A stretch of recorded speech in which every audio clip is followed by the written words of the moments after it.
keyboard related news. My Ergodox that was broken, I spent 3 to maybe 4 hours yesterday trying to fix it and was just like yelling in my apartment because this very expensive piece of hardware that I was super excited about wasn't working.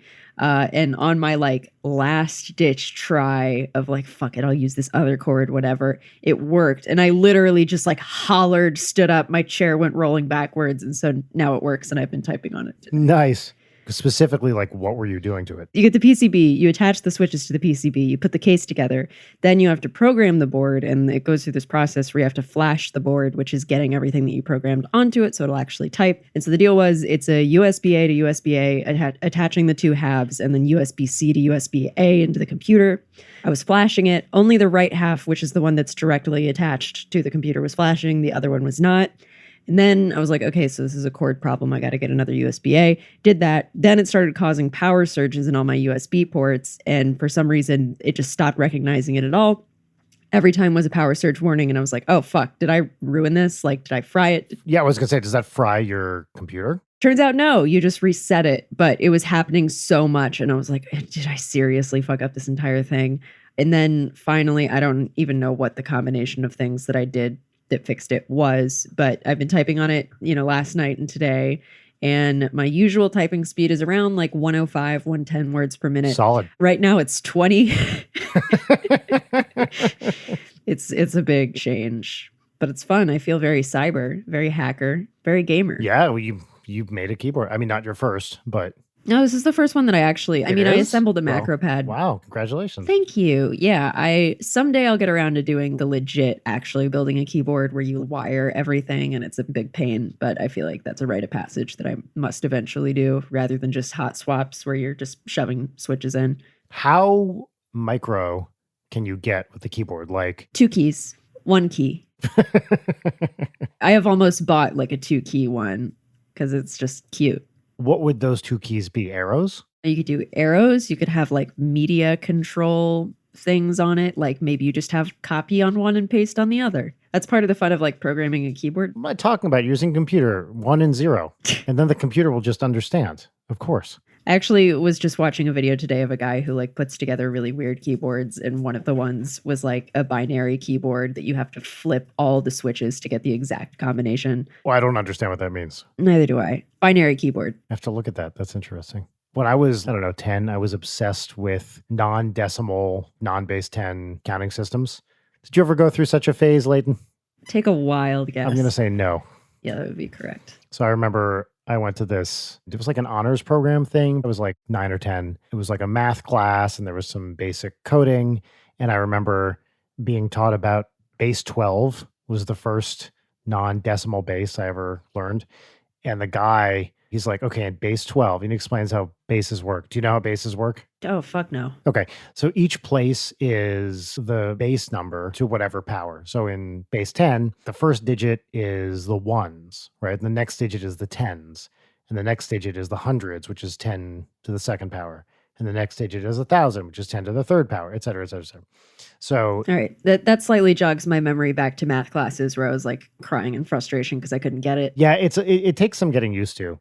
And, in binary, right, it's zeros and ones. Because the first you have ones, and then by the time you get to 2, then it clicks over to the next place. So 2 in binary is 1, 0, because there's 1, 2, and 0, 1s. And then it goes up. So then it's 4s, 8s, 16s, 32s, etc. So this guy taught us base 12. And of course, once you get past base 10, if you're going to write out symbols, you need to, there's only numbers up to 9, right? And so this guy taught us it went 0 through 9, and then T and E. And I was like, what the fuck is happening? It was like someone dropped a grenade into math. I remember just being like, oh my God, I can write a number that's like 1E, and that means something. Oh my God, 1E would mean 112 and basically 111. So that would be 23. Right, so the number 1E written out in base 12. In this guy's notation, that's what it would be. I think we might have lost the entire audience. Good. I don't think anybody's listening anymore. Anyone who doesn't care about detailed mechanical keyboard talk plus math, I'm sorry, you picked the wrong podcast. Yeah, it's like, what are you doing here, man? That's beautiful. It's very cute to hear that you were that excited by that at such a young age.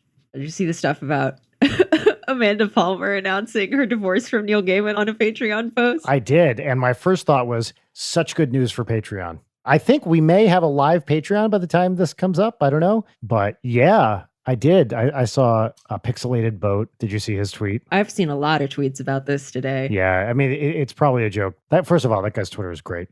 But his tweet was, oh man, I can't believe someone subscribed to Amanda Palmer's Patreon at the divorce Neil Gaiman level. Yeah, for $500. Yeah. Yeah, that was pretty good. Yeah, of all the things that have happened in 2020, I really didn't expect Amanda Palmer, Neil Gaiman Patreon divorce happening on the same day as Elon Musk and Grimes' baby is due. Is that true? I didn't even see that part. She's pregnant? I didn't know she was pregnant. Oh, God. Yeah. On Friday, when Elon was having his Twitter meltdown and was like, my girlfriend is mad at me, he was like, the baby's due Monday. Well, and this was the same day he said he's getting rid of all his physical possessions, right? Yeah. It's like, I own Gene Wilder's home. Does he really? He lives in Gene Wilder's house? Well, I assume the man has several houses. That's just what he was tweeting, but you can never really trust a thing that the man tweets. No, that guy sucks. God, he sucks. He's the worst. And it really sucks too, because I love Grimes for like ever. I think she's such a talented musician and she's really... Yeah, she's amazing. I don't want to tell her how to live her life, and she's clearly about to have the man who she loves baby. But God damn it, Grimes, why did you have to do this? Actually, I hope the Elon Musk fanboys hear this and find us out. Guys, if you hear this and you love Elon Musk, please follow us on Twitter. Just go back to Joe Rogan and watch him smoke weed. We promise to never have Elon on the show to smoke weed or any other substance. Any figure like that the moment you mention them, people come out of the woodwork to say, go fuck yourself, which is so many people now, unfortunately. It's just upsetting. You know, I'm not saying he's dumb, but I was an academic. I hung around a lot of very, very smart people. Most of them don't talk like that. He's a very dumb, smart guy. Yeah. One might say a himbo, but with none of the charm that term might imply. Are we taking bets on baby names here? Oh, yes. I will stoop to this level of shock jockey radio host in the morning kind of deal. Well, will he? I mean, he's arrogant enough that he'll try to name it after one of his companies, I'm guessing. Or it'll be some dumb joke like Tesla Musk. That was my first guess, or Powerwall Musk. This is the first time we've done hot celebrity goss on this show. Okay, but it's such a good day for like indie nerd hot celebrity goss. Like normally I wouldn't care, but it's a good intersection of a bunch of people that I strongly dislike. Well, okay. Are you willing to take a public stand on Amanda Palmer? She's racist and a piece of shit. She's a bad person and her music isn't good. Great. Okay, good. Just want to... That's my public What's stance. the racist thing? There was the whole like not paying musicians thing. Well, there was the not paying musicians thing. There was her pretending to kill herself. What? Then she used the recording of him finding her thinking that she was dead in one of her songs. And then later that guy killed himself. Really? Yes. Oh, I don't know any of this. A certain word with a hard R is her favorite thing to say, and she will defend to the death her right to say it. Is that true? Oh my God. I had no idea. The rabbit hole of Amanda Palmer shit is so deep. I was just going to go so far as to be like, not very much of a fan, but I didn't know any of this other stuff. She's just a shithead. I love that the Patreon post is just like, yeah, we're getting divorced. It's a really difficult time. Like, comment, and subscribe. Smash that like button. Give me money. And I don't like Neil Gaiman either. Oh, that seems to be a much more controversial opinion. Whatever. I mean, he seems like one of those parasocial nerd figureheads that people really like. Just because he made a thing that is important to you, that means he is super talented and great and is the best. He's done a bunch of stuff I really like. Like some of his stuff is very good, right? I'm not saying that he's bad. I don't particularly care for him. I remember I think it might be his first book. It was like The Hitchhiker's Guide to the Galaxy. It was called Don't Panic. And I had that in high school. It was the first time I ever saw his name on anything. I can't remember the next thing I saw. Might have even been Sandman or something. I was like, wait, the Hitchhiker's fan? That guy? Maybe it was Good Omens, actually. I bet Good Omens was the next thing I got. I couldn't get into Good Omens either. I never watched the TV show, but reading the book in high school, I was just like, yeah. I loved it in high school. Did you watch the show? I did, and I like the show very much. It has people I really like in it. David Tennant and Michael Shannon. Is that his name? No. God, I wish it was Michael Shannon. It's Michael something, right? Isn't it? Yeah, it's British man. Irish? I think he's Irish. I'm not sure. Anyway, the other guy, whatever his name is. That I wish was Michael Shannon. That would be much funnier for Michael Shannon to play an angel. But yeah, I thought the show was really well done. Oh, it has Michael McKean also. Michael McKean. Yeah, oh, we strayed from the baby names. It's going to be Grimes has the space and Mother Nature obsession, and I feel like it's probably going to be in that zone. Like Gaia, Musk. Gaia was the first thing that I went for. Vernon's suggestion a while ago, which was really great, was just inside asterisks, the sound of a Moog synth Musk. Yeah, a symbol or something like that. I guess we'll see. But very funny for that child to be rising from the ashes of the other indie drama couple. Palmer Gaiman household. Like a phoenix. Now back to numbers. Yeah, so we went from hyper-technical electrical engineering and math to celebrity gossip. Some indie page 6 shit. Welcome to Layton Night, which is a show that you're currently listening to, hosted by myself, Layton Gray, and the other one, who is Brian Wecht. This week we have no guest for the first time, probably in like 10 plus episodes. Yeah, which we totally planned. Oh, yes. And meant to do. The big news around these parts is we now have a producer, Jarek Centeno, who I've been working with in various capacities for a few years now. He's a really wonderful guy. And because now he is doing a lot of the editing, we have to finish recording the episodes sooner so we can send them to him. And things just got out of hand and we didn't book a guest in time, which is fine because Layton, I think you had this idea a while back and it was the perfect opportunity to do it. I think it was one of the first pitches for this show, but I hate talking about myself, so I did not suggest it until it was mandatory for me to suggest, so as not to come crawling to a friend like, will you come on my podcast last minute tonight, please? Which is never a place that I would like to be, but find myself in. Welcome to Los Angeles. We have all these wonderful people that have been meaning to ask for a while, but I never want to ask anyone last minute, right? So it's like this whole list of people that I want to ask, but it feels slightly rude to ask super last minute unless it's a very good friend. Planning things right now is just hard. So yeah, I guess the conceit of today's episode is that instead of advice emails or general questions, we asked for people to send questions for one of us to ask the other, and we don't know what questions the other person is asking. That's right. So we both have a bevy of cues, and I have no idea what Brian's cues for me look like, and then Brian does not know what I am going to ask him. So shaking it up. In the emails we asked people to send, we said in the subject line, for Brian's eyes only or Layton's eyes only. So we would know not to look at those emails. And I very carefully, I blurred my eyes. I didn't even look at the subject line or anything beyond Brian's eyes only. Or you know how in Gmail it like shows you the beginning of the body of the email. Yeah. Didn't look at any of it. So I'm hoping to really get blindsided here. Oh, I have some good ones because I asked on Instagram for more because I think some people are allergic to emails, and that's fine and totally understandable. Nobody likes to check their email. The email inbox is a bad place. It just feels like disappointment. Yeah, or communication from brands at this point. I was trying to think of the other day what the new cliches are. In these extraordinary times. Exactly. I was going to say unprecedented. In this unprecedented time, except for what happened 100 years ago. What are the other ones? There's a lot of we care about you. Like getting an email from your bank that's like, we understand if things are really difficult right now. Hope you're okay with that. Like, no, we'll do anything to help you. Get ready to pay rent soon. Oh, getting the thing from my property management company that's like, regarding the COVID-19 situation. It's like, oh boy, did we freeze some rent? Oh no. Yeah, see, maybe hates that shit too.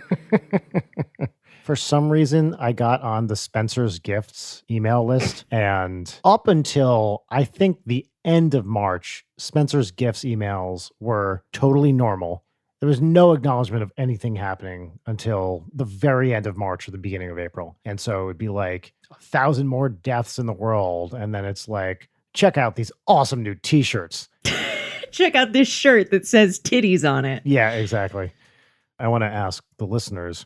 So you may have heard Layton's keyboard ASMR episode a few weeks ago, and I will be doing one as well at some point. I want to ask people what they want to hear me do ASMR. If you have ideas for that, please email us. Dear God, that's a real Pandora's box you're opening there. Oh, I really am. And I know there's some things I really want to do, which may be deeply unpleasant. So I don't want to, because I want it to be actually a thing that people will like, right? I don't want to actually upset people. I mean, I do want to upset people, but not really upset people. I just want to kind of upset people in a way that they get over quickly. Yeah, totally. That makes sense. Yeah, if there's like a legitimately good ASMR thing you would like me to do, whether it's reading something or whatever the fuck else it is, I'm not super familiar with ASMR. I would love to hear it. What you're going to need to do first is get some really long, pointy acrylic nails. Uh-huh. That's first of all. Right. Maybe some twinkle lights and like those gauzy curtains that are like white that you put the twinkle lights behind. So it's very dreamy, you know, just stare really intensely into the camera. Oh, that did remind me. You'll see why this is connected in a minute. I was playing with Audrey the other day and she was like, let's play doctor's office. I was like, okay, great. Let's play doctor's office. Are you the doctor? And she goes, yeah. I said, what's your name? And without missing a beat, she goes, Dr. Twinkleson. That is God tier. When I was a kid, my dad very frequently would make up fake names for people or places that we were going to. You know, David Smellman of the Smellmans. But there was one time we were going on a road trip and I did not know which hotel we were staying at. And I was asking him, like, what hotel are we going to? And then he just goes, Howard Johnson. And I was like, that's not real. Where are we actually going? And we spent like an hour of me being like, stop doing this bit. This is really frustrating. Where are we going? And eventually we pulled up to a Howard Johnson because I did not know that existed. Shall we get into this? I'll ask you a question first. Circular Purse on Instagram asks, what is your favorite candle scent? Well, I'll tell you what I really dislike first. I'll immediately take this negative. Peppermint. I hate peppermint. I love like mints, but I hate peppermint scents. Ew, I didn't even realize that there were like peppermint candles or anything. Oh my God. If you go into Bath and Body Works around Christmas, you will be like nasally assaulted by peppermint and Christmas spices. I mean, going into any Bath and Body Works at any time is an assault on the senses, and also just all sides from, can I help you find anything today? Are you finding everything all right? I do like, let's see, I have a scented candle in this garage. It's like a forest kind of woodsy smell, and I do like that a lot. I'd say that's my favorite scented candle. I'm going to complain about something. I may have said this on the podcast. Often people get upset when I say this, which is true about a lot of things I say. I hate cinnamon. I hate cinnamon. I hate the taste of cinnamon. I hate the smell of cinnamon. I also don't like cloves and nutmeg and allspice and anything in that kind of scent or taste family. Interesting. Okay. Anything that is like pumpkin spice or that kind of thing, I find repulsive. So that's what I really, really don't like. Yeah, cinnamon candles are generally like not good. Ugh, I hate everything about cinnamon. That's a segue into another question that you got that's highly specific. Okay. This one comes from Instagram 273. What is your favorite spice for cooking? I'm personally a slut for cumin. There's the episode title right there. I love cumin. Cumin is great. Yeah, that's actually the first one I was going to say. Really? Wow, look, you're both sluts for cumin. Yep. There is this restaurant in Somerville, Massachusetts called Sound Bites that has a breakfast dish called Jimmy's Moroccan Eggs. There's actually a whole story about Sound Bites where you should look up Sound Bites Feud because there's like a whole story about this that I don't remember well enough to tell. Ooh. So they have a dish called Jimmy's Moroccan Eggs, which is like poached eggs with vegetables and a shit ton of cumin just dumped all over it. And I have no idea what relation this bears to anything actually Moroccan, but it's a super delicious breakfast food. So I really like that. I also like my go-to added on later spice is just crushed red pepper. Oh yeah. Can't go wrong. There are so many like pasta dishes that it feels like it's missing something. And like, it's not even for the spiciness. It's just for the flavor. Like you throw that in there. Yep. You're good to go. That's right. If you're eating pasta and you're like, why does this suck? Add salt, add crushed red pepper. It's going to be great. Add lemon. If you feel like it's missing something, it's probably acid. I agree with that. Not the kind that hurts you though. I mean, or, you know, if you're trying to get rid of a spouse who might have a sizable life insurance policy, just in case. All right. I'm going to ask you. This is a very specific question. It's from Kira, who asks, Layton, what are your thoughts on the movie Dreamcatcher? Haven't seen it, haven't heard of it. Really? Okay. What is it? It's a Stephen King movie, I believe, right? I'm pretty sure. Oh, it's some Donnie Wahlberg shit. Yeah, from the early 2000s, right. Oh, I do love some early, Lawrence Kasdan. I love some. Closing theme song performed by Donna Summer. Okay, I have to watch this. All right. Thank you, Kira. I will watch this. It's about aliens. Yeah. It was co-written by William Goldman? This is the one with the shit demon, right? Famously, isn't it? What? Did you say ship or shit demon? No, shit. Yeah, this is the shit demon one. Yeah, this is a famous, like, I think there's a How Did This Get Made on this one. It's like a famous kind of batshit movie. It's got aliens and all sorts of stuff. I've never seen it, but it's like a famously kind of out there, not even gross, just weird and what the fuck is even happening right now. Wow, I can't believe I had not heard of this. I do love that one of the first headlines that comes up is Dreamcatcher, the box office perils of poop-based horror. So remember Stephen King had like a big car accident in, I don't know, the late 90s? Which surprisingly was post-Misery. Oh, wow. Well, it wasn't post this book because this is the book, if I'm remembering correctly, he wrote like while he was recuperating. Okay, excellent. Kira, I will watch that movie and I will let you know if I like it. Cool. What modern horror movie would you like to see on VHS made like an 80s style horror movie? Like what movie that was made, let's say in the last 5 years, do you wish they had made in the 80s instead? I'm going to phrase it like that. Ooh. You know what? Knives Out. Oh, wow. Knives Out, if it was an 80s movie, would fucking rock. Yeah, like Clue, kind of, right? Yeah, exactly. This is always my thing. If you're going to do a thing where it's like, this is a pastiche of an older genre, actually do something interesting with it, you fucks. If it was just like more on its face or just like sillier about it, or maybe, you know, this is another one of those things where I think the audience reaction to it is what makes me disproportionately hate it. Like, nominated for best screenplay? What the fuck? Why? I don't understand why we can't just not love or hate things anymore. It always has to be the big take of like, oh, this thing is objectively bad. This thing is objectively good. When I say that I hate a movie or that it is dog shit, that does not affect your enjoyment of a thing. You can like it. You can love it. I'm glad that people want to hear what my take is, but whatever. Like, if you enjoy a movie, that means it's good. Yeah, go have fun. It's great. I don't want to read think pieces. I hate a medium think piece. Yeah, there's not that much thought going into most think pieces. More like no think pieces. But I will say the first thing that came to mind would be the reverse of that question, which is what like 80s-ish thing would you actually like a modern remake of? Event Horizon. Oh, that would be interesting. And when you say modern remake, let's be specific. What style or director? You know what? Let's not even say horror director, just director. I'm going to go Panos Cosmatos or whatever his name is who directed Mandy. That's just my initial poll, so I'm not sitting here for like 20 minutes trying to think of something. Because I think with the visions of hell, that might be fun if it was a little bit more psychedelic, I guess. Yeah. I love the original Event Horizon so much. The reason that I would want a modern remake is because it's so dated, but it's such a fantastic concept that if it was remade now, I think it would operate really well if done correctly. The original was what, early 90s? I think maybe. And it also has Sam Neill, which I think is a big part of why I like that movie. Who is, let's see, it's Sam Neill. Is it Lawrence Fishburne? Is he in that? Yep. It's a good movie. If you haven't seen Event Horizon, you should watch Event Horizon. I haven't seen it in a long time. Where you're going, you're definitely going to need eyes to see because it's a great movie. All right, hit me with some more questions here. Brian, what's the worst thing you've eaten ever? Oh, and this is from Keelianne on Instagram. I'm a pretty adventurous eater. I'll kind of try like literally anything. The one thing I can remember where I was like, oh God, no. And I know it's a thing a lot of people love are those Japanese like salty pickled plums. Do you know what I'm talking about? Oh yeah. The fuck, I can't remember what they're called. Yeah, I can't remember what they're called either. First time I had one was it's actually in a metro station in Tokyo. I was taking the bullet train to Kyoto, and I got a little like a bento, and it had one of those, and it was like, oh, cool, a little thing, and I popped in my mouth like, you know, on the train, and it was that taste was just not for me. Interesting. That like is the first thing that really comes to mind. There aren't too many foods that I like just viscerally hate. Cinnamon, I'm not a fan of, but it wouldn't make me like barf.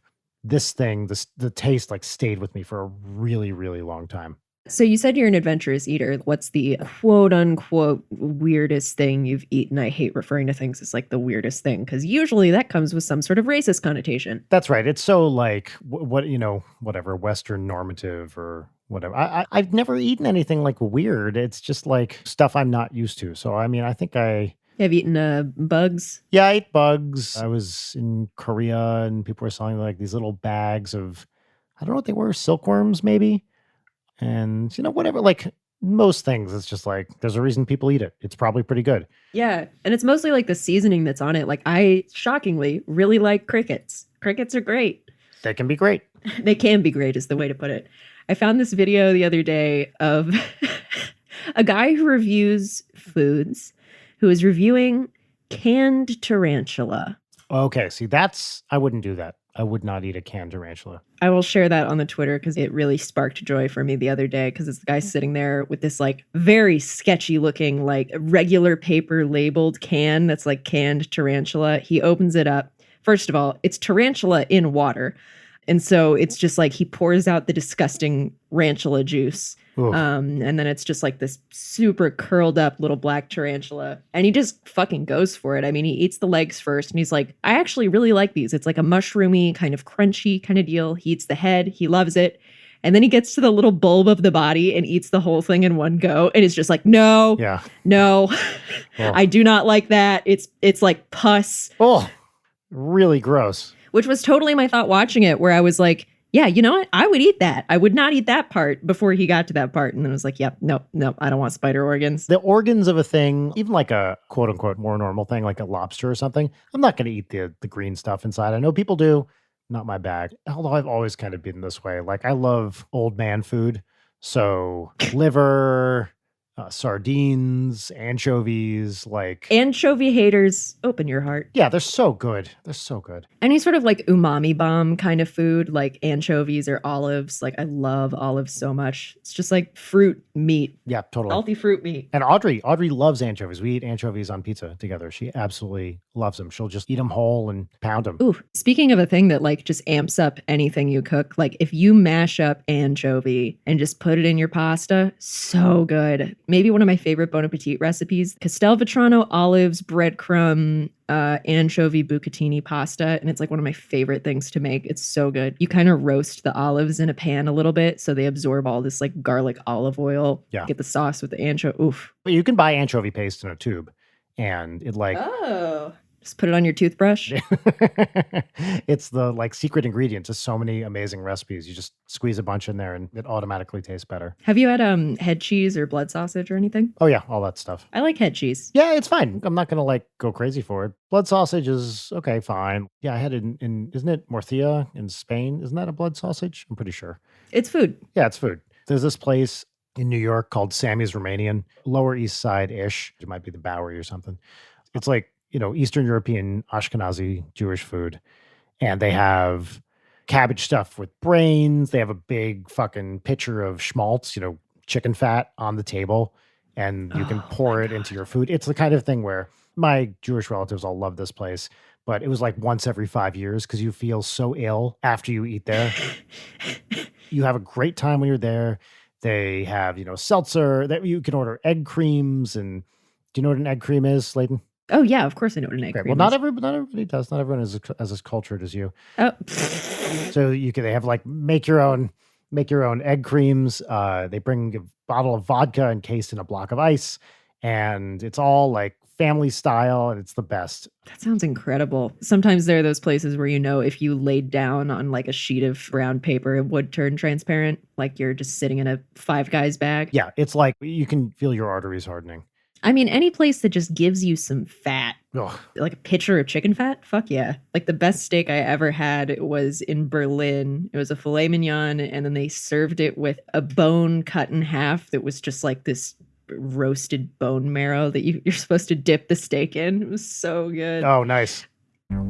Hey, do you like horror movies? Are you stuck at home right now just waiting to get funny games or perhaps The Strangers? Well, have we got the thing for you. In honor of our upcoming horror history series, Deep Cuts, hosted by yours truly, we've partnered with Shudder to bring y'all a special offer. Late Night listeners, that means you, can get an extended 14-day free trial for Shudder and access to their full library of amazing horror movies. All you have to do is go to shudder.com/signup, that's SHUDDER, and enter promo code DEEPCUTS. For people who don't listen to Late Night and are thus not cool, they only get 7 days. Late Night listeners get 14. That's 2 weeks of horror content. And if that's not a peach, I don't know what is.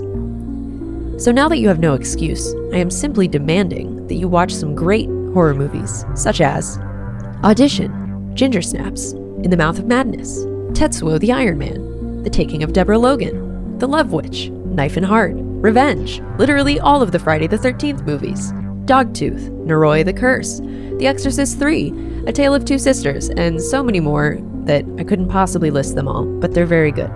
So scoot on over there with promo code DEEPCUTS, and let's get spooky. Or else. All right, I have a few more questions for you here, and these are bigger picture questions. So this is from Lee, they, them. This is a process question. Specifically, what's your process, Layton, for writing? So Lee says that they spend a lot of time in outline hell, which is pages and pages of bullet point notes outlining a plot. Do you spend a lot of time planning your work, or do you just dive in? That's a good question. I think there's a certain amount of planning that is necessary. And then there's a certain point where your own planning and outlining becomes a prison for yourself, and then you never actually write the thing. That's what Lee is talking about, I think, right?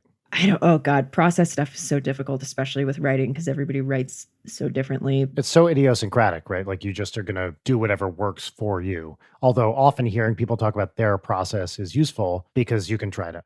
Yeah, I think for me, I spend a lot of time, like I always have a notebook or like a notes app on me for jotting down ideas and stuff, because it's a lot of like, you know, when you do a project, you got to build out the skeleton. And then as you get more detailed with it, you're like adding muscles to the skeleton. And so you kind of need to have like a strong skeleton for those muscles to go on. Otherwise, you're going to have a bad time.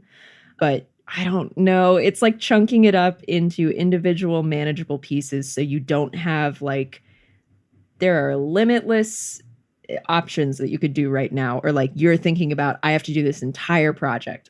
Cut off a chunk, do the chunk. Cut off another chunk, do the chunk. And then you'll feel less like shit and less overwhelmed of just taking it piece by piece, take it one day at a time. You do need to think about the big picture, but you don't have to be solving every single narrative problem all at once. And honestly, get a good editor. Like that's half the battle, really.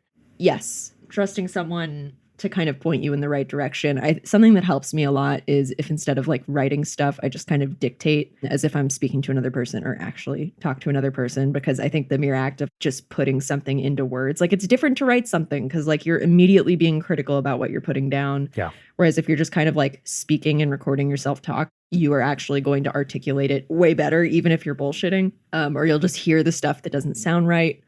But yeah, in general, I feel like it's a lot of putting stuff into your brain so that when you are not actively working on the thing, your brain will be happy to hand you what you need. Because I think all of the best ideas and probably most of the good ideas that I have are not while I'm sitting at the keyboard with a blank document like, shit. It's taking a shower or going for a walk and being like, I could do that. Know when you're forcing it. And sometimes you do have to do that. Write the most basic version of the thing that you're trying to write. If you know that you need to do like 3 scenes or 3 paragraphs that accomplish X thing, just write character 1 says the thing that gets us to the next plot point.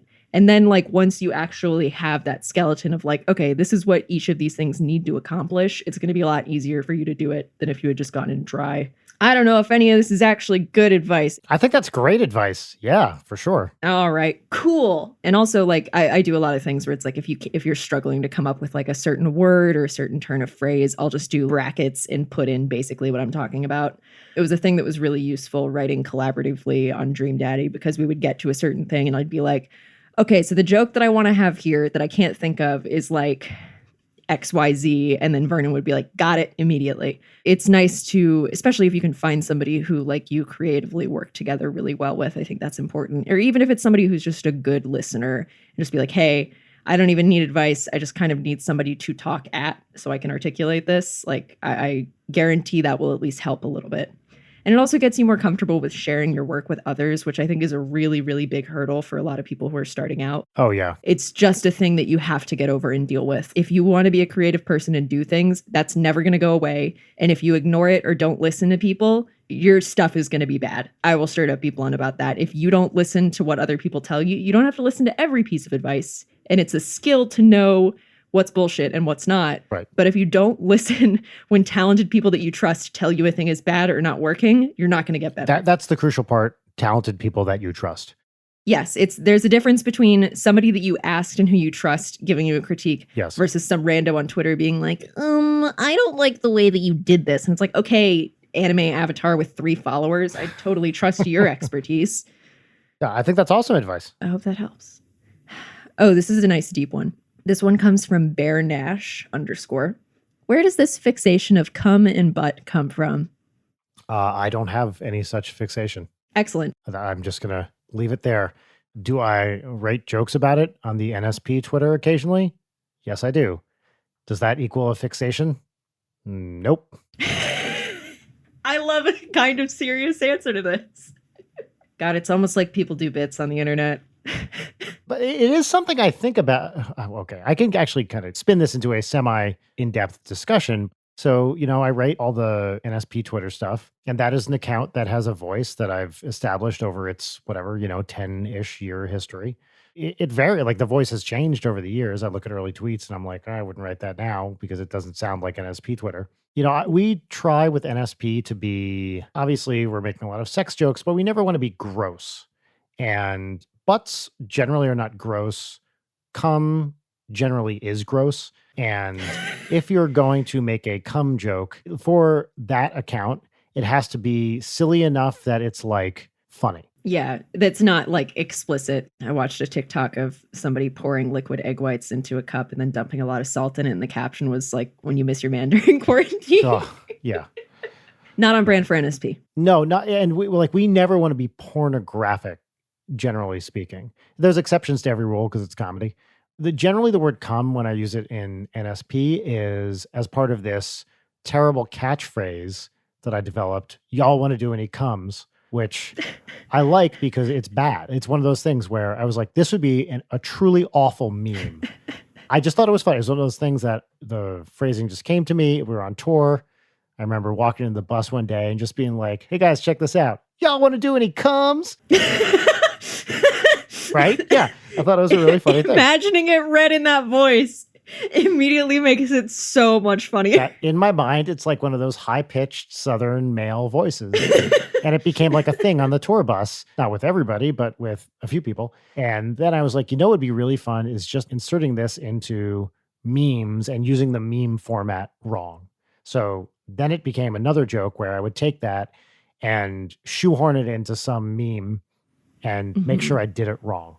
So excellent. Like the car turning off the highway, like taking the exit fast, whatever that is. Yeah. Where you just put it in one of the slots and then leave the other ones blank, that sort of stuff. So it became a silly joke that was its own thing. At some point, Dan was like, all right, dude, enough. You have to stop doing this because it's bothering me. That's our account. Like I run the social media, but yes, it's his, his name's on it too. So when Dan says to me, I'm not really feeling that right now, my answer is always, cool, okay, I'll stop. You do really strike the perfect balance of like silly and out of touch on the NSP accounts. I try. Thank you. That's a really nice compliment because that is exactly what I'm trying to do. And I often find like when people will be like, oh, this is totally a thing that NSP would tweet, and it's something just gross. I'm like, okay, that is misunderstanding the voice of that Twitter account. And it really, like, it's hard for non-writers to understand the particulars of a voice, right? Yes. There's like fine gradations that I'm, of course, more sensitive to than most because it's my thing. But I do think a lot about, what's the fixation with cum and butt? Like, butt is an easy word because it's funny and it's not gross. Cum just kind of turned into this other thing that became an excuse for me to upset people by using memes badly. Yeah, there's a certain level of like having a large following and people start reacting in that like, please stop kind of way that really just lights the fire to continue doing it. Like the Dream Daddy Twitter account somehow has like 70,000 followers and I never touch it just because, whatever, I'll say this openly. For a very long time, looking at the mentions on that account was pretty traumatic. Yeah. And mildly caused me to have a mental breakdown, whatever, etc. And so now I'm especially wary of it because it's just sort of like, you know what? For my sanity, this is going to be a dice roll of either some stuff that's very sweet or some stuff that's going to ruin my day. But recently I just tweeted Tom Nook is daddy, and then I kept shit posting about Animal Crossing. That was a good one. Yeah. I really enjoyed it. It was super fun. And then, of course, you get the same thing where it's people being like, fuck you, stupid pandering ass game. Shut up. It's like, well, just block us, motherfucker. We're lucky with NSP. I don't see that much hate on it. That's great. But it's also because I have all those filters and everything turned on, and I don't look at the mentions that much. Obviously, I want people to think that account is funny. That's the point. Because it's like, does it really add anything to your life or your work for some asshole to go on this screed about how you're awful in every way and they hate you? Like profanity laden, that like you don't gain anything from that other than feeling bad. That's right. People underestimate, just volume online. There's a really good quote that's like, no snowflake feels responsible for the avalanche. Yeah, yeah, totally. In terms of fan works, is there a particular specific way that people characterize you that you bristle at? I you know what? I don't really read too much fan fiction about me. That is the normal response. That's the good and healthy response. I will say, and this probably comes as a surprise to no one, the constant, hey, do you have a PhD thing? I feel like that has run its course. I thought that was a funny thing to say, adopting the character of an arrogant jerk when I was on Game Grumps. And I guess some people, didn't read as a character too, which was certainly a risk. Oh, somebody doing a character on the internet? Yeah. Who would do that? Well, or adopting like a personality. I always thought it was funny because I was like, no, who the fuck would even say this? But of course, some people took it seriously. But certainly now it's become like the thing that no matter what I post, PhD, PhD, PhD, PhD, PhD. And I'm like, okay. Yeah, it's very in the goddamn it, Ross kind of vein. Yeah, exactly. And you know what? I knew what I was getting into to some extent when I started saying it. Anyway, so we went from cum and butts to serious discussion about the nature of the internet. Yeah. This is a quick one for you. This is from Josh. Layton, what are your biggest artistic influences? I guess that could be taken in a few different directions. If I'm going for visual art, probably going to say like the really basic picks like Eon Sheila or Gustav Klimt, John Singer Sargent. I really love fond memories of just like crying very hard in front of Portrait of Madame X in New York, which is an incredible painting with an incredible backstory. Francis Bacon is probably one of my favorite painters ever. Just like so fantastic, such a pioneer for horror imagery. There's a really great documentary on YouTube about Francis Bacon called Violence with a Brush that I highly recommend you watch because his life story is super interesting. Every single artist on Twitter, in terms of directors, obviously David Lynch, love me some Tarkovsky, really love Michael Haneke. Like, I love Michael Haneke's entire approach to everything, which is mostly like, fuck you, audience. I'm not going to give you what you want. This is going to be sad and fucked up, which I respect so much. I don't need to go into writing. I like a lot of things, and I am inspired by a lot of things that I am going to, after we are done recording, sit there and be like, why didn't I mention XYZ? Yeah. Which is how it always goes. Cool. Do you want a really trivial one or one that might frustrate you? Frustrate me. What does Brian imagine is on the other side of a black hole? Asked by JKB MNSF. Oh, I don't think there's another side. Like, what exactly happens when you fall into the singularity, that is still unknown, but I don't think there's another side of a black hole. Yeah, if you're really concerned about it, there's a really great educational film from the early 90s that you could watch on that topic called Event Horizon, starring Samuel. You know what? I should have taken that opportunity, and I didn't. It's fine. It was the easy, low-hanging fruit. Alex Paralongo asks, what's something from your childhood that should be brought back today? TV, toy, etc. This is such a old nerd answer, but I just remember the excitement when I opened that Atari 2600. It was at a level where people were just really starting to get personal computers and there weren't many video game consoles. You know what? I'm going to answer this as a feeling. That feeling of like, wait a minute, being on the cusp of a real technological sea change. We may get that again, and certainly we have to some extent with, smartphones, but there was something about being a young kid in the 80s at the dawn of the personal computer era that I feel like we'll never really get again in that way. All technology looks clunky when you look back on it, but there was just something so wonderfully nerdy and clunky about it. That particular feeling, I don't think will ever come back in that way. This is maybe a very cynical place to go with it, but I feel like every big advancement from here on out is going to be like the worst. It's not going to be an exciting thing. It's going to be like, I guess this was the terminal endpoint of this, huh? There's going to be some probably big stuff with like wetware kind of things, implants or whatever is probably, I don't think that's crazy. Like that seems very plausible to me. And Yeah. that's going to be, of course, a huge game changer when that really becomes a thing. But that feels so different. Yeah, it's a completely different thing. Like in your lifetime, you've seen a lot of interesting technological advancements. You know what? I was going to ask this, not on the show, but I might as well ask it on the show.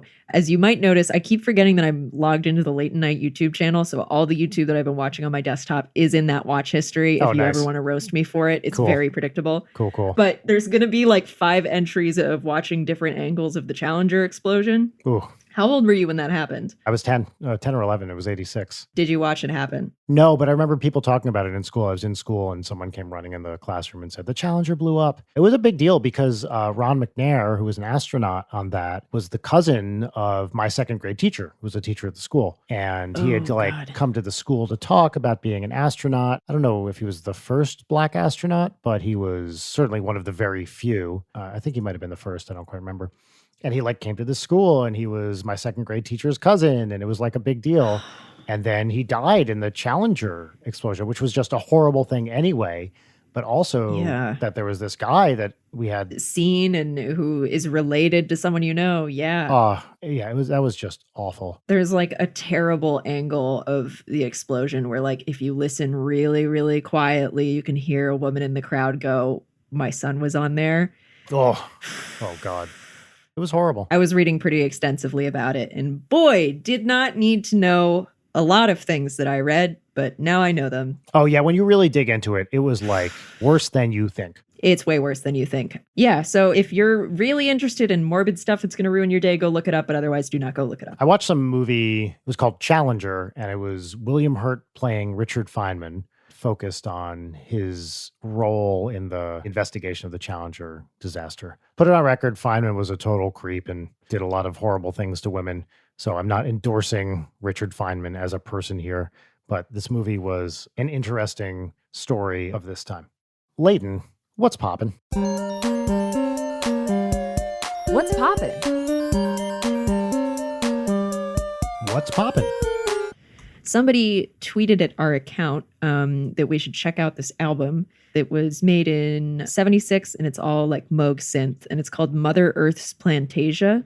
It's a classic. Like that is a classic, well-known like synth. I know that album. Awesome. Yeah, I'd never heard of it. I worked today while listening to it, and I really loved it. So thank you, person who tweeted it at us. I think that's my what's poppin', because I can't think of anything else other than the things that I've been talking about, which is solely consuming Dead by Daylight and Sopranos content, and I guess watching men eat canned tarantula.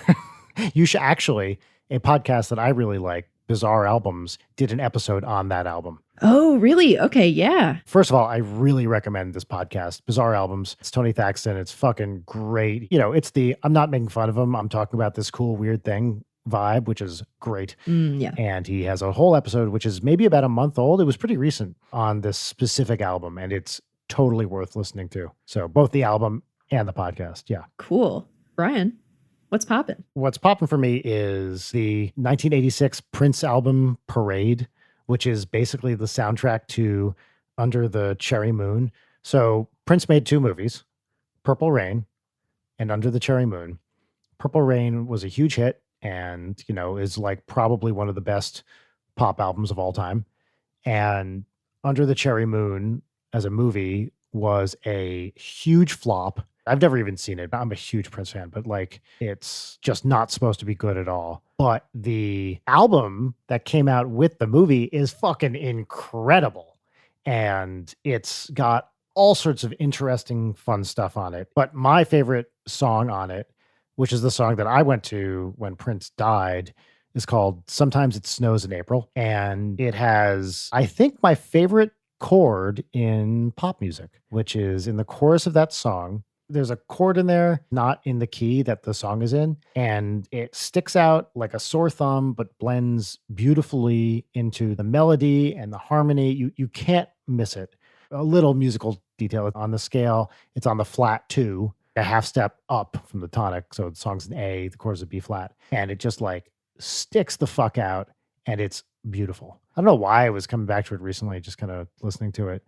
And it's so good. It has so many great songs. And Sometimes It Snows in April in particular it's a beautiful song that I can't get enough of it. It's my favorite Prince song. Certainly my favorite Prince ballad, since it's my favorite Prince song. The album is called Parade. I think it's Parade Songs from Under the Cherry Moon, but it basically is just a standalone, amazing, beautiful album. What's poppin'? Brian, shall Yes. we move on to Peaches and Lemons? Peaches and lemons. Peaches and lemons. So as Brian and I both know, Peaches and Lemons is the thing that my aunt and uncle do with my nieces every night at dinner, where they go around in the table and they share a lemon, which is a thing that was kind of a bummer during the day or something that would kind of sucked a little bit. And then the peach, they share one peach, which is a good thing that happened that they're excited about or grateful for. Thus, we have stolen that. We do 3 peaches and 1 lemon. Indefinitely no lemons for a while. Yeah. So we're just going to do peaches. Brian, what are your peaches? Big one is Audrey lost her first tooth this morning, and it's a big deal. She's very excited. She's like an official big kid now, and she has other kids in her kindergarten that, have already been losing teeth, and this is her first one, and it's a very, very big deal to her. She knows there's no, spoiler alert, tooth fairy, that it's just us, but I made her a little tooth-themed word search that we're going to Aw. put, probably not under her pillow, but somewhere for her to find tomorrow, because she's really into word searches right now. That's so sweet. That's such a perfect, unique tooth fairy thing. I tweeted about this just to get people's stories. I saw it. Yeah. I love people's unusual tooth fairy stuff. I have a friend, he's a writer, and he writes these kids these beautiful, funny letters from the tooth fairy whenever they lose a tooth. I think it's great. That's precious. The feeling of having a really waggly tooth that you can just kind of mess with when you're a kid. Yep. It's such an simultaneously awful but satisfying feeling, especially when it's hanging on by that little thread. I was such a baby that I could never, it had to be basically on by a little gum thread for me to get it out. Otherwise I would just be screaming and crying. For Audrey, it just popped out. This morning, it was getting real wiggly, and then she just poked it with her tongue this morning, and it went pop. And then it was out. My other peaches. Well, I've mentioned this so much, but I got to say it again. My kids' album came out. Woo! Yep. I really like it. People seem to like it. And it's just fun to have that kids thing out there so people can hear it. So if you haven't checked it out, go banana go. I really, really love it. And we as me and Jim Roach, we are going to keep churning out kids songs because it's fun, it's easy, and kids need something to do right now. Other than putting pizza on their feet. Yeah, exactly. My third peach, it's another Audrey one. So she's been riding her bike recently, which is really great. And I was like, you know what? Let's go find a big parking lot and let you tool around as fast as you can. And so I drove around and found a big empty parking lot and just set her loose. And there was no one around. And she was just screaming with joy as she, put pedal to the metal and just was going she was biking so hard that she just drenched her clothes. It was a pretty warm day. And, literally she's biking. She says, woohoo. She goes, woohoo, which is biking. It was it was pure kid joy. And it was so nice, So just sweet. to get out of the house, out of our neighborhood. It wasn't super far, but it was probably a 10-minute drive, and there was no one around, and it was just pure kid fun. So yeah. Gosh, those are such beautiful, wholesome peaches. I have a beautiful, wholesome kid. Hmm. What about you, Layton? Peach number 1 by far was the thing I already mentioned, was getting my Ergodox working. I really thought that this thing was done and that I just would have this useless, expensive thing lying around. Because this is I've been waiting on all the parts to get in for months. I'm still waiting on a key set to come in that will probably be several more months, but it's really beautiful. And for right now, I just have random keycaps on it. But it's exciting to learn to type from scratch. It's kind of fun and satisfying to learn and have all your special keybinds and stuff. Whatever. I already talked about it. Rad. Second peach is that last night I got delivery from Shake Shack. Oh, nice. I had not gotten delivery or even gone out to eat for a while before pandemic stuff started going down. So that was a really nice treat. I was just sitting there huffing the bag, getting that meat smell. And I guess the third one, it's a thing that I don't want to sound like a humble brag, but I will just say it and hope Do it. that y'all take it in good faith. I was able to donate a good bit of money to local LA various charities and like Nice. businesses this week, which because I was just feeling like really shitty and hopeless about the whole thing. And I was like, you know what? I am able to do this. So I'm going to do this. That's great. So if you have even like a little bit to give, find some like local businesses or, you know, charities that you can give to, because it's very like tangible, immediate things. And also in general, like support your local businesses. If there's a restaurant that you really like, order directly from them. Like don't use Postmates or Grubhub. Like Yes, do not. I get it. You don't want to talk to people on the phone. you gotta. Do it. It makes a difference. You gotta. If you want the places that you like to stay in business, you should do it. Another thing is like if there's a bookstore or something, like first of all, just don't order shit from Amazon. I know we're all guilty of it, but don't do it. But if there's like a bookstore nearby that you like, or an art store nearby that's like still running, order stuff through them. Like they can get it for you. Yeah. Do what you can to help people out right now, and also just take care of yourselves. Like it's hard right now. Yeah. It's okay. And there are lots of ways of supporting things without spending money. Spreading the word Yes. is the biggest. Like if you want to support a local restaurant or artist or whatever, tell people about it. It is an important thing and helps that person or group out for sure. Like it's, you know, I get it. Not everybody has a lot of money these days, but if you want to help a restaurant or a person or whatever, tell people about it. And that's a huge thing too. And if you really want to help somebody who's in need right now, you should go to patreon.com/Amanda Palmer. Yeah. And I can say that and not feel bad about it because she was literally tweeting like, I know at the end of the month it's really difficult because sometimes people's cards lapse or they cancel their things. So just like, please give me money this month, basically was the gist of the tweet. Really? And then somebody replied like, I can't really make rent this month, so I can't do it. And she was like, we all need to support each other right now. No, really?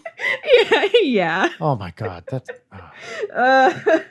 so lame. Usually I hate taking relish in this, but I just have so few things to be excited about. It feels awful, but you know what? I will look at this and call me a hot dog because I'm fucking relishing it, baby. The idea of an artist being like, fuck you for not supporting me because you don't have any money. Like, come on. What are you? During this pandemic. Well, just ever. Meanwhile, I'm in my compound in New Zealand. Give me more money. I'm sorry. Any artist, most of your fans do not have the money to support you financially. And how dare you scold them for that? Yeah, like demand money? Seriously? I don't know the last time I said, how dare you, but that's, There was so much fire in that. How dare you? I'm sure she's going to be okay. I think she'll be fine. All right, folks. Well, thank you for tuning in for this very special guestless episode. Yeah, this was fun. I had a great time. Yeah, this was super good. Next time we procrastinate and don't have a guest, we should go back to asking each other questions because it's fun and cool. Yes, totally. And thank you for everybody for sending in the questions. And sorry if we either said your name or username wrong or forgot to say it. You're still cool and we still like you. Even that's our bad. I'm giving you a thumbs up right now. Here, listen. I'm giving you 2 thumbs up. You can't see it, but I'm doing 2 of them. Oh, wow. Also, maybe put a thumbs up. 2 of them. I guess I can't top that. Sure can't. The opposable thumbs are really problematic with her, honestly. I don't know why she has them, and I feel like she's getting stronger every day. And just some days I wake up, and she's just sitting on my chest, and there's just that look in her eye, like she wants to feast on my soft cartilages. The day will come, but not today. Nope. She's asleep right now. All right. Well, stay safe out there, y'all. Tune in next time for more bullshit. Thank you. This is the end of the podcast. Bye. Bye. Layton Night is produced by Brian Wecht, Layton Gray, and Jarek Centeno. Follow us on Twitter at Layton Night, on Instagram at Layton_Night, or email us at laytonnight@gmail.com.